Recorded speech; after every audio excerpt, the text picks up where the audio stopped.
మన జీవితాల్లో అద్భుత కార్యాలు పొందుకోవాలి అని అంటే దేవుడి సన్నిధిలో మనం ప్రార్థన చేయాలి. మందిరములో దేవుడి సన్నిధిలో ప్రార్థన చేయాలి. మనం ప్రార్థన చేస్తున్నప్పుడు దేవుడు మన మధ్యలో ఉండాలి, మన పక్కన ఉండాలి. అప్పుడు మన ప్రతి ప్రార్థన కూడా దేవుడు ఆలకించి మన హృదయ వాంఛను దేవుడు నెరవేరుస్తాడు. స్తోత్రం కలుగునగాక. మత్తయి సువార్త 7వ అధ్యాయం 7వ వచనంలో అడుగుడి నీకు ఇయ్యబడును, వెతకుడి నీకు దొరకను అని చెప్పి దేవుడు అంటా ఉన్నాడు.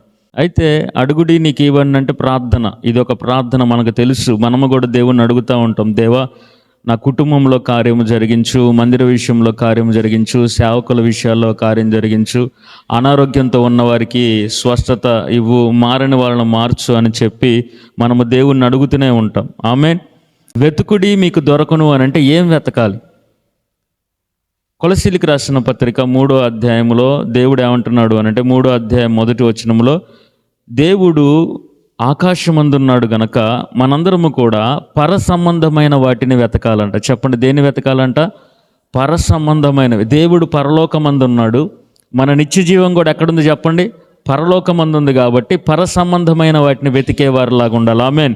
అడగండి నీకు ఇవ్వబడును అని అంటే మనం రక్షణ తీసుకునేవారిలాగా, వెతకండి మీకు దొరుకును అని అంటే పరలోక రాజ్యమును మనం వెతికేవారిలాగా ఉండాలి. ఆమేన్.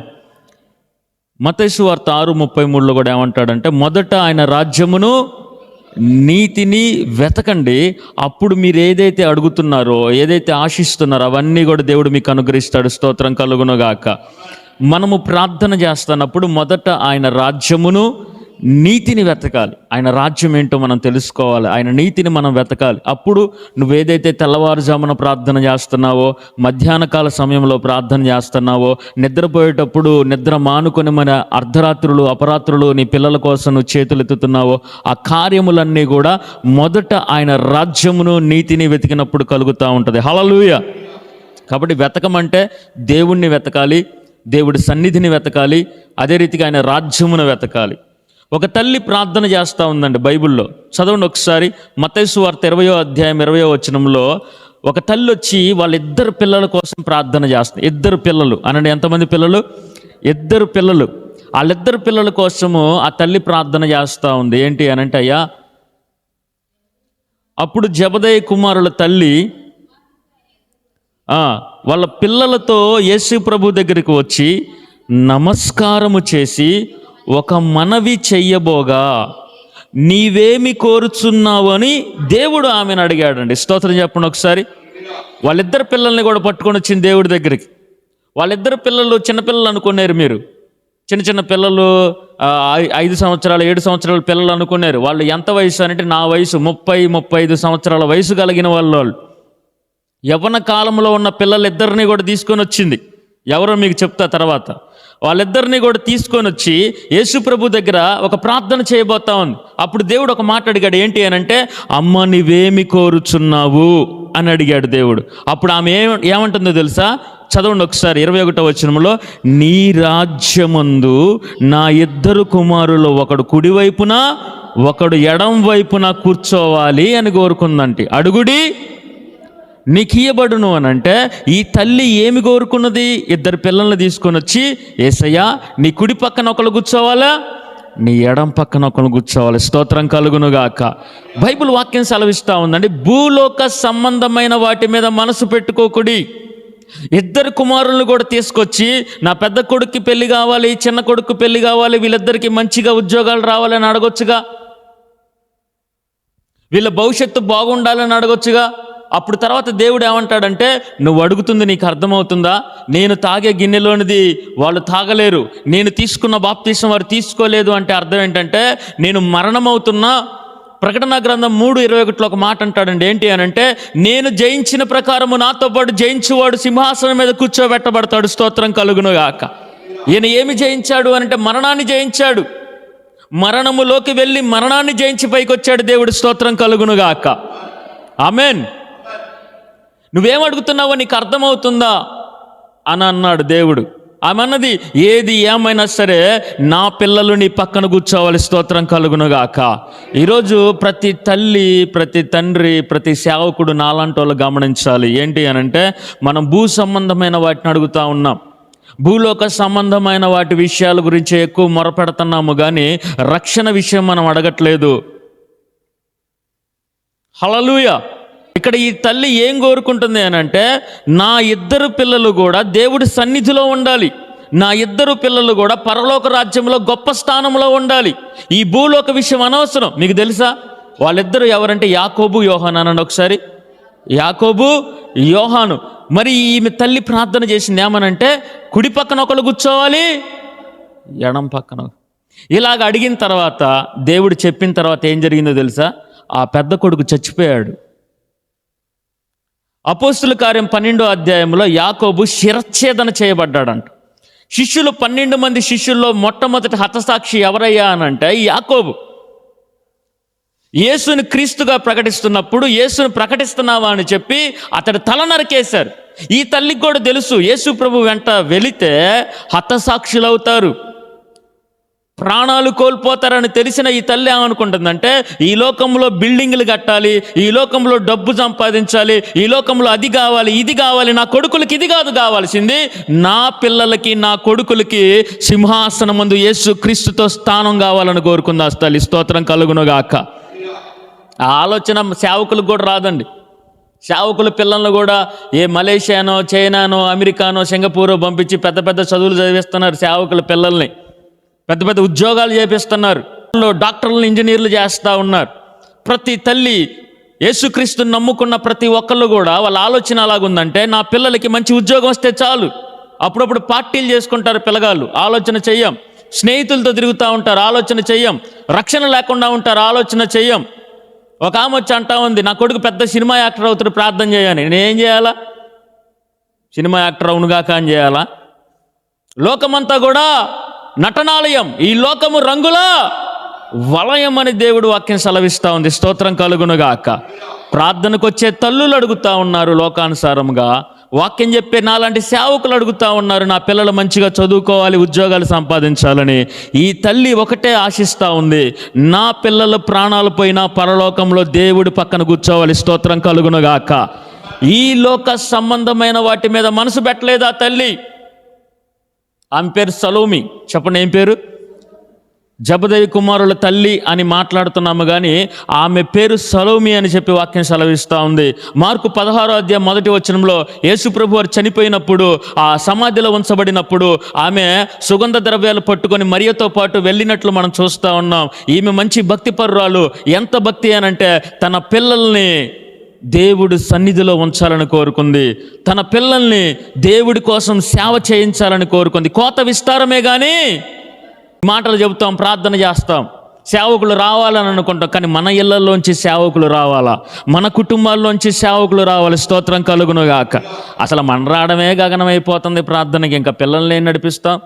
మన భక్తి ఎలాగుంటుంది అని అంటే, మన ప్రార్థనలు ఎలాగుంటున్నాయి అని అంటే, సగం సగం భక్తి చేస్తూ ఉన్నాం. కానీ ఈ తల్లి ఎలాంటి భక్తి చేసిందంటే, వాళ్ళ పిల్లల కోసం భౌతిక సంబంధమైన కోరికలు అడగలేదు, భౌతిక సంబంధమైన ఆలోచన చేయలేదు. ఏ తల్లి కూడా నా కొడుక్కి కారు ఉంటే బాగుంటుంది, 3 స్టేర్లు బిల్డింగ్ ఉంటే బాగుంటుంది, ఒక స్థలం ఉంటే బాగుంటుంది, అందరూ బంగారం కొనుక్కుంటున్నారు, నా పిల్లలు బంగారం కొనుక్కోవాలి, అందరికీ వివాహాలు జరుగుతున్నాయి, నా పిల్లలకి వివాహాలు జరగాలి, అందరికీ గర్భఫలాలు వస్తున్నాయి, అన్ని కుటుంబాలు బాగుంటున్నాయి, అందరూ ప్రభుత్వ ఉద్యోగాలు చేసుకుంటున్నారు, మంచిదే. కానీ శ్రేష్టంగా భక్తి చేసే వాళ్ళ కోరిక ఎలాగుంటుందంటే, దేవుడు మనసును ఎరిగిన వాళ్ళ కోరిక ఎలాగుంటుందంటే, ఏది ఏమైనా నా పిల్లలు దేవుడు పనిని నెరవేర్చాలి. స్తోత్రం కలుగునుగాక. నా పిల్లలు దేవుడి యొక్క పనిలో జత పనివారై ఉండాలని కోరుకుంటారు. జబదయి అనండి ఒకసారి. జబదయి, ఇతని పేరు వినపడతా ఉంటుంది, జబదయి కుమారులు. జబదయి కుమారులు. మత్తయి సువార్త 4వ అధ్యాయంలో కూడా యేసుక్రీస్తు ప్రభు వారు చేపలు పట్టుకుంటున్న పేతురుని, ఆంద్రేని పిలుస్తాడు. అది జరిగిన తర్వాత యాకోబు యోహానులు ఇద్దరు ఉంటారు అక్కడ. వాళ్ళని పిలుస్తూ వాళ్ళని ఏమంటారంటే, వాళ్ళ తండ్రి పేరు చెప్తాడు. ఎవరి పేరు చెప్తున్నారు చెప్పండి? తండ్రి పేరు చెప్తున్నాడు. అంటే ఎందుకు జబదయి కుమారులు అని మాటి మాటికి దేవుడు సంబోధిస్తున్నాడు అని అంటే, ఈ తండ్రి మనసు కూడా చాలా ప్రత్యేకమైనది. ఎటువంటి మనసు అంటే, నాన్న మేము సేవకి వెళ్తున్నాం. చెప్పండి, ఎక్కడికి వెళ్తున్నారు? సేవకి వెళ్తున్నాం. నాకు తెలిసిన చాలామంది యవ్వనస్తులు బాప్తీసం తీసుకుంటామంటే చాలామంది తల్లులు ఆపారు. చాలామంది తండ్రులు ఆపారు, ఇప్పుడే నీకెందుకురా, కొంచెం కాలం ఆగి తీసుకోండి అని, నీకేం తెలియదు అని. సేవకి వెళ్తున్నామంటే చాలామంది ఇప్పుడే కాదు కొద్దిగా చదువుకో, ఇప్పుడే కాదు కొద్దిగా సంపాదించు, ఇప్పుడే కాదని చెప్పి ఆపిన వాళ్ళు ఉన్నారు. ఈ జెబెదయి ఎలాంటి వాడు అనంటే, మీరు గమనిస్తే తండ్రిని దోణెల్ని విడిచిపెట్టి యేసుక్రీస్తును వెంబడించారు యాకోబు యోహానులు. స్తోత్రం కలుగునుగాక. ఎరా అడిగిపోయావు? నువ్వు పోతే వలలు ఎవరు బాగు చేస్తారు? నువ్వు పోతే దోణులు ఎవరు బాగు చేస్తారు? నేను ముసలోన్ని అయిపోయా, చేపలు ఎవరు పడతారు? కుటుంబాన్ని ఎవరు పోషిస్తారు? మరి నేను పోయిన తర్వాత నీ గతి ఏంటి? నువ్వు సేవ సేవ సేవ అని తిరుగుతుంటే యేసు ప్రభు పక్కన తిరిగితే ఒక్కొక్కసారి తినడానికి తిండి కూడా ఉండదు. సేవ అంటే చాలామంది భయపడతా ఉంటారు, ఎందుకంటే సేవకులను చూస్తూనే ఉన్నాం, ఎన్నో కష్టాలు పడుతున్నారు, బాధలు పడుతూ ఉన్నారు. సేవ అంటే మామూలు విషయం కాదు. సేవ అంటే చావు. ప్రార్థన చేసే మీకు కూడా తెలుసు, ప్రార్థన ఇతరులకు చేస్తున్నప్పుడు ఆ దెయ్యాలన్నీ మీద పట్టంగానే, ఆ చీకటి శక్తుల ప్రభావాలన్నీ కూడా మీద పడతా ఉండే, వామ్మో ప్రార్థన ఒక్కలం చేయం. కొన్నిసార్లు ఉపవాస ప్రార్థనలు చేస్తున్నప్పుడు కొన్ని శక్తులు మన మీదకి వచ్చినప్పుడు వాటిని తట్టుకోలేక మా వల్ల కాదు అంటూ ఉంటాం. ఈ జెబెదయి ఒకటే అనుకున్నాడు, నా పిల్లలు దేవుడి సేవకి వెళ్తున్నాడు, వెళ్ళని అని చెప్పి పంపించాడు. స్తోత్రం కలుగునుగాక. మరి నాకెవరు సహకారులుగా ఉంటారు? ఎవరు నా వలలు బాగు చేస్తారు? ఎవరు నా ధోనిని క్లీన్ చేస్తారు? ఎవరు నా వెంట ఉంటారు? నీ ముసలోన్ని అయిపోతున్నా, వాళ్ళ పరిస్థితి ఏంటి అని ఆలోచన చేయాల. మొదట ఆయన రాజ్యమును నీతిని వెతికాడు జెబెదయి కూడా. స్తోత్రం కలుగునుగాక. మన పిల్లలకి ఉద్యోగం వస్తే సంతోషించే వాళ్ళు చాలామంది ఉన్నారు. వివాహాలు జరిగితే సంతోషించే వాళ్ళు చాలామంది ఉన్నారు. ఈ తల్లి తండ్రి జెబెదయి సలోమి వీళ్ళిద్దరు కూడా నా కొడుకు దేవుడి సేవ చేస్తున్నారు. స్తోత్రం కలుగునుగాక. నా పిల్లలు దేవుడి సేవ చేస్తూ ఉన్నారు. ఈ తల్లి కూడా అంటుంది, అయ్యా నా కొడుకు కుడి పక్కన ఒకళ్ళు కూర్చోవాలి, ఎడం పక్కన ఒకళ్ళు కూర్చోవాలి. ఈరోజు ఎంతమంది తల్లులు కోరుకుంటున్నారండి, నా కొడుకు ఒక సేవకుడు కావాలి, నా పిల్లలు దేవుడి యొక్క ఆయుధముగా మార్చబడాలి, నా కుమారుడు దేవుడి సాధనముగా మార్చబడాలి, నా ఇంట్లో పిల్లలు అయ్యగారు అని పిలువబడాలి, అమ్మగారు అని పిలువబడాలి. ఎంతమంది ఆశిస్తూ ఉన్నారు? ఎంతమంది సేవకిస్తూ ఉన్నారు? అందరూ తమ సొంత కార్యములు చూసుకుంటున్నారు, కానీ దేవుడి కార్యములు చూసేవాళ్ళు లేరు. స్తోత్రం చెప్పు, 2 చేతులు పైకెత్తి. ఈరోజు సేవకుడికి ఒక మాట చెప్తా ఉన్నా, నువ్వు నీ పిల్లల కోసం ఏమని ప్రార్థన చేస్తూ ఉన్నావు? నీ పిల్లలు రక్షించబడ్డారా? నీ పిల్లలు పరలోకం వెళ్తారా? ఇప్పుడు గనక దేవుడు రాకడొస్తే నీ పెద్ద కుమారుడు, నీ చిన్న కుమారుడు, నీ ఇంట్లో వాళ్ళందరూ కూడా పరలోకపు సింహాసనము దగ్గర, గవుల దగ్గర నిలబడగలుగుతారా? రక్షణ పూర్తిగా పొందుకున్నారా? నులివెచ్చని జీవితాలతో కలిగి ఉన్నారా? ఈ తల్లి కోరిక ఏంటి అనంటే, నా పిల్లల భవిష్యత్తు పరలోకంలో ఉండాలి. స్తోత్రం కలుగునుగాక. మన మనోనేత్రాలు వెలిగించబడాలి. వివాహము జరిగినా జరగకపోయినా పరలోకం వెళ్ళొచ్చు, ఉద్యోగం వచ్చినా రాకపోయినా పరలోకం వెళ్ళొచ్చు, రోగం తగ్గినా తగ్గకపోయినా దేవుణ్ణి కలిగి ఉంటే పరలోకము వెళ్ళొచ్చు. కానీ ఉద్యోగం వచ్చి, ఇల్లు కట్టుకొని, డబ్బు సంపాదించి, అన్ని సంపాదించు, దేవుడు లేకపోతే చెప్పండి, 2 చేతులు పైకెత్తి స్తోత్రం చెప్పండి. డబ్బు, ఉద్యోగం, చదువు, ఆస్తి, అంతస్తు అన్నీ ఉండి దేవుడు లేకపోతే పరలోకం వెళ్తామా? వెళ్ళాం. కాబట్టి ఈ తల్లి ప్రార్థన మనందరము కూడా చెయ్యుదుముగాక. ఈ తల్లి వలె మనందరం కూడా భూలోక సంబంధమైన వాటి మీద మనసు పెట్టకుండా పరలోక సంబంధమైన వాటి మీద మనసు పెట్టుదుముగాక. ఒక కొడుకును తీసుకెళ్ళి కిరాతకంగా చంపేశారు, అయినా తల్లి బాధపడలా. ఇంకో కొడుకునేమో తీసుకెళ్ళి పద్మాసు దీపంలో పడేశారు. అతనే ప్రకటన గ్రంథం రాసిన యోహాను సువార్త రాసిన యోహాను. ఆయన తీసుకెళ్ళి, ఒక కొడుకుని తీసుకెళ్ళి ఎక్కడో పద్మాసు దీపంలో పడి కాగే నూనెలో వేశారండి తీసుకెళ్ళి. ఏ తల్లైనా ఇష్టపడిద్దా? బాగా వేడి చేసి మసమసలాడుతున్న నూనెలో, కాగుతున్న నూనెలో తీసుకెళ్ళి వేస్తే బ్రతికాడు. స్తోత్రం కలుగునుగాక. అంత బాధను అనుభవిస్తా. ఎక్కడో పద్మాసు దీపం, మనుషులు ఉండరు పలకరించడానికి, చుట్టూ పాములు, భయంకరమైన జంతువులు, తినడానికి తిండి ఉండదు, అలాంటి భయంకరమైన ద్వీపంలో పడేశారు. ఆ తల్లి ఒకటే కోరుకుంది, నా పిల్లలు దేవుడి కోసం నిలబడాలి. స్తోత్రం కలుగునుగాక. యేసుప్రభుని చూసి ఒక తల్లి ఏమంటుందో తెలుసా? ఒకళ్ళ పిల్లలు యేసుప్రభుని చూసి అంటారు, నిన్ను కనిన గర్భమును ఏమంటుందా? ఎంత ధన్యత అయ్యా నిన్ను కన్నా తల్లి, ఎంత ధన్యత అని అంట. ఈరోజు మనము కూడా గమనించండి, స్తోత్రం చెప్తాం, 2 చేతులు పైకెత్తి. మన పిల్లల్ని చూసి నా దేవుడు సంతోషించాలి, స్తోత్రం కలుగునుగాక. హల్లెలూయా. కాబట్టి మొదటగా సలోమీలాగా మనందరము కూడా మన పిల్లలు పరలోక రాజ్యంలో ఉండాలని ప్రార్థన చేయండి. మనవళ్ళు, మనవరాళ్ళు, కొడుకులు, కోడళ్ళు వాళ్ళందరూ పరలోకంలో ఉండాలా. ఈ ఉద్యోగం, వివాహము ఇవన్నీ తాత్కాలికం, భూ సంబంధమై వీటి కోసం ఏడమాకండి. బైబిల్ వాక్యం సెలవిస్తూ ఉంది 2 కొరింథీ పత్రికలో, ఈ లోక సంబంధమైన దుఃఖము మరణము కలగ చేస్తుంది. చాలామంది మా ఇంట్లో కూడా మా చెల్లికి పెళ్లి కానప్పుడు మా అమ్మ మా నాన్న తెగ ఏడ్చారు. పెళ్లి కావట్లేదని ఏడ్చారు. ఇల్లు లేదు అని ఏడ్చారు అద్దీంట్లో ఉంటున్నప్పుడు. ఈ లోక సంబంధమైన దుఃఖము మరణమును కలగచేస్తుంది, రక్షణార్థమైన దుఃఖము మారు మనసును, పరలోకాన్ని కలగజేస్తుంది. స్తోత్రం కలుగునుగాక. హల్లెలూయా. కాబట్టి సలోమి ఒక మంచి ప్రార్థన చేసింది. అయ్యా, నీ కుడి పక్కన నా పెద్ద కుమారుడు ఉండాలా, నీ ఎడం పక్కన నా చిన్న కుమారుడు ఉండాలని కోరుకున్నది. ఇటువంటి కోరిక మనందరము కూడా కలిగి ఉందుముగాక. మన పిల్లలు పరిచర్యలో పాలిభాగస్తులు అవ్వాలి. అప్పుడప్పుడు కొన్ని సంఘాలకు వెళ్ళినప్పుడు చెప్తూ ఉంటారు, అయ్యా చిన్నప్పుడు యాంప్లిఫైర్లు మోసేవాళ్ళు పిల్లలు, చిన్నప్పుడు చేపలు వేసేవాళ్ళు, చిన్నప్పుడు దేవుడు మందిరంలో పరిచర్య చేసేవాళ్ళు, అందుకే నా దేవుడు సజీవంగా నిలిపాడు. స్తోత్రం కలుగునుగాక. ఇక మీదట కూడా మీ ప్రార్థనలు పరసంబంధమైన ప్రార్థనలుగా మార్చండి. మన పిల్లలందరూ కూడా రక్షించబడుదురుగాక, వాళ్ళని దేవుడు దర్శించునుగాక, వాళ్ళతో దేవుడు మాట్లాడునుగాక, వారందరికీ పరలోక రాజ్యములో నిత్య జీవము కొరకు వాళ్ళు నిలబడుదురుగాక. ఇటు మాటలు దేవుడు తన వినికిల్లో ఆశీర్వదించునుగాక. ప్రార్థన చేసుకుని ఒకసారి, దేవా, నేను భూలోక సంబంధమైన వాటి మీద మనసు పెట్టుకోకూడదు తండ్రి. ఉద్యోగం, వివాహం, గర్భఫలం, చదువు, రాజకీయం ఇవన్నీ ఈ లోకం వరకే. మట్టిలో కలిసిన తర్వాత ఇవేమీ పనిచేయవు. నీ ఆస్తి పాస్తులు, నీ ఉద్యోగాలు, వెండి బంగారములు, నీ ధనధాన్యములు ఏమీ కూడా పనిచేయవు. నిత్య జీవము కావాలి అనంటే నమ్మి రక్షణ పొందిన వాడికే రక్షణ.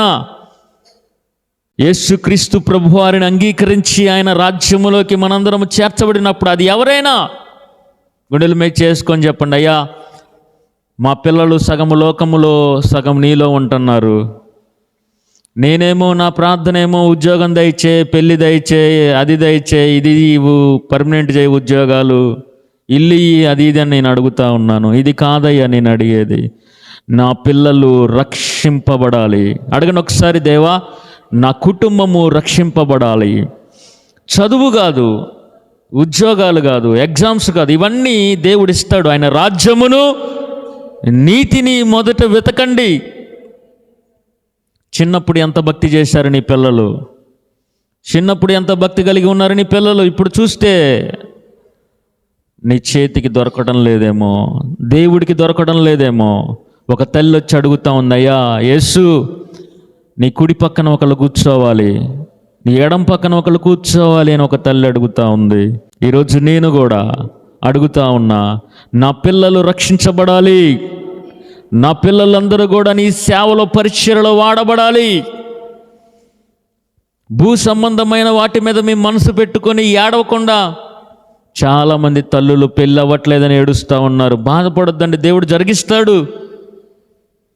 ఉద్యోగం రావట్లేదని చాలామంది తల్లిదండ్రులు ఏడుస్తున్నారు. బాధపడద్దు, దేవుడు కార్యం జరిగిస్తాడు. నీ పిల్లల జీవితాలు ఏంటో అర్థం కాని పరిస్థితుల్లో ఉన్నావేమో, నా దేవుడు నిలబెడతాడు. బాధపడద్దు. నువ్వు చింతించడం వల్ల నీ ఎత్తు మూరుడు ఎక్కువ కాదు. నీ భారము యెహోవా మీద మోపుము. స్తోత్రము కలుగునుగాక. నీ భారము ఆయన దించి నీకు విశ్రాంతిని దేవుడు అనుగ్రహించునుగాక. మొదట ఆయన రాజ్యాన్ని, నీతిని, నీ పిల్లలు, నీ కుటుంబం, నువ్వు ఎతికేవారిగా, తండ్రి నేను చెప్పండి ఒకసారి, దేవా నేను, నా కుటుంబము, యెహోషువ అంటాడు, నేనును నా ఇంటి వారును యెహోవాని సేవించదము అని.